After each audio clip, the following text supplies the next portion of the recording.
Nous avons développé une méthode très efficace permettant de produire des modèles 3D réalistes de sites et de bâtiments à partir de photos aériennes prises depuis un hélicoptère. La zone d'intérêt est survolée par un hélicoptère ou un drone muni d'un appareil de prise de vue de haute performance. L'hélicoptère est très rapide, il peut se rendre sur site à une vitesse de près de 200 km/h. L'acquisition des photos d'un site de plusieurs dizaines de kilomètres carrés ne prend dès lors que quelques minutes. Les photos sont prises en visée verticale, selon un plan de vol assurant un recouvrement important entre chaque photo. Sur cette illustration, chaque petit rectangle bleu représente la position d'une photo. On peut aussi ajouter des photos obliques, éventuellement prises à partir d'une altitude différente. Ces photos ont aussi un important recouvrement latéral. Elles serviront surtout à obtenir des informations sur les façades des bâtiments qui sont peu visibles sur les photos verticales. Toutes ces photos sont précisément localisées au moyen d'un GPS. Dès la fin de la mission de prise de vue, les photos sont traitées dans un logiciel spécialisé. Il va analyser les photos pour y trouver un très grand nombre de points communs. Par exemple, sur ces deux photos, il trouve plusieurs milliers de points remarquables, qui sont indiqués par les points rouges, et analyse leur position pour en déterminer quelle était la position et l'orientation précise de la caméra lors de la prise de vue, et ce pour chaque photo. En fonction de cette information, le logiciel va créer un nuage de points en 3D de faible densité. Le logiciel va ensuite utiliser les détails de chaque photo pour densifier le nuage de points et obtenir un nuage au rendu réaliste qui peut comporter plusieurs millions de points 3D dont la couleur est définie par celle des photos. Ce modèle 3D est complètement différent de ce qu'on peut obtenir en filmant en vidéo à partir de l'hélicoptère. En effet, autour du nuage de points, on peut choisir n'importe quelle position, angle de vue et niveau de zoom, ce qui n'est pas le cas avec des séquences vidéo déterminées par la trajectoire de l'hélicoptère. Comme la position de tous les points 3D est connue précisément, le logiciel affiche en permanence les coordonnées en longitude, latitude et altitude des points indiqués par le curseur. Dans cet exemple, on utilise les coordonnées du système Lambert belge, mais on peut travailler avec n'importe quel système de référence cartographique. Les coordonnées des points peuvent aussi être utilisées pour effectuer des mesures de distance et de surface.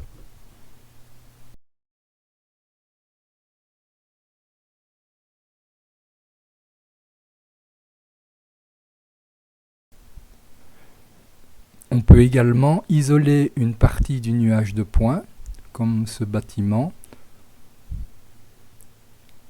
le transformer en une structure fil de fer, ce qui va permettre d'en calculer de manière très précise le volume.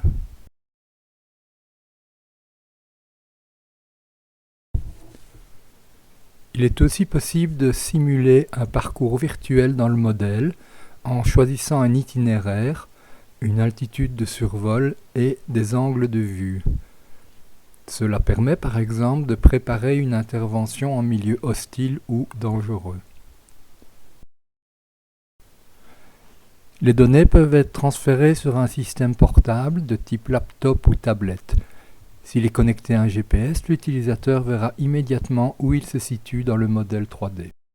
Il est possible de produire des modèles 3D couvrant de très grandes étendues. Ici, un exemple d'un quartier de la ville de Dakar au Sénégal. Il s'agissait d'abord de mettre en évidence la topographie du quartier et son organisation générale. Le bâtiment vu ici est la cathédrale des souvenirs africains. On s'est aussi intéressé aux risques liés à l'érosion des falaises, qui est très rapide dans ce secteur. Ce modèle couvre environ 250 hectares, avec des points de 10 cm environ.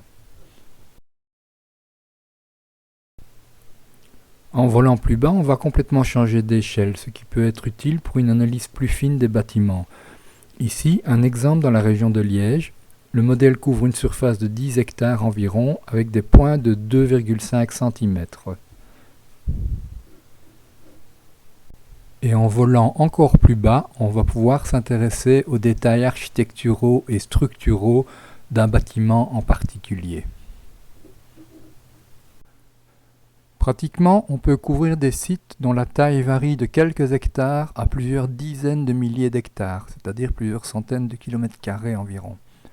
La forme des sites n'a pas d'importance. Grâce à la flexibilité offerte par l'hélicoptère, on peut suivre n'importe quel plan de vol. Il est par exemple possible d'effectuer la cartographie en 3D d'éléments linéaires irréguliers comme une vallée, une ligne à haute tension, un pipeline, etc. Dans cet exemple, on a effectué un transect au-dessus de la vallée de la Meuse, de Namur à Profondeville.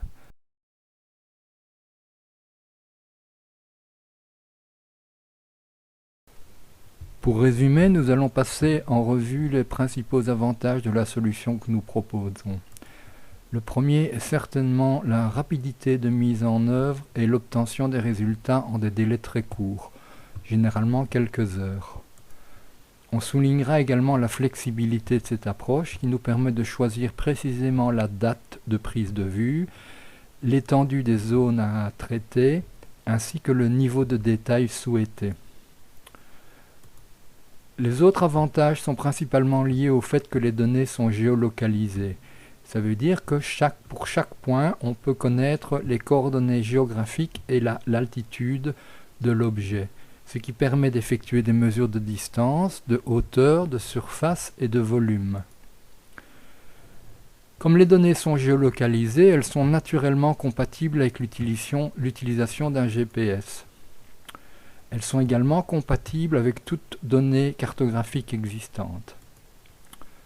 Enfin, comme les données sont géolocalisées, il est possible de comparer de manière très précise une situation en 3D à deux dates différentes pour mettre en évidence les changements qui ont été opérés. Dans les données 3D, on peut effectuer des tracés de profil, des coupes transversales, etc. Enfin, on peut effectuer des simulations de parcours en définissant un tracé, une hauteur et des angles de vue. Les autres avantages sont liés au fait que cette solution est très efficace et ne revient pas cher. D'autre part, les données sont libres de droit, c'est-à-dire qu'il n'y a pas de copyright à payer sur l'usage de ces données. Je vous remercie de votre attention. Voici mes coordonnées de contact.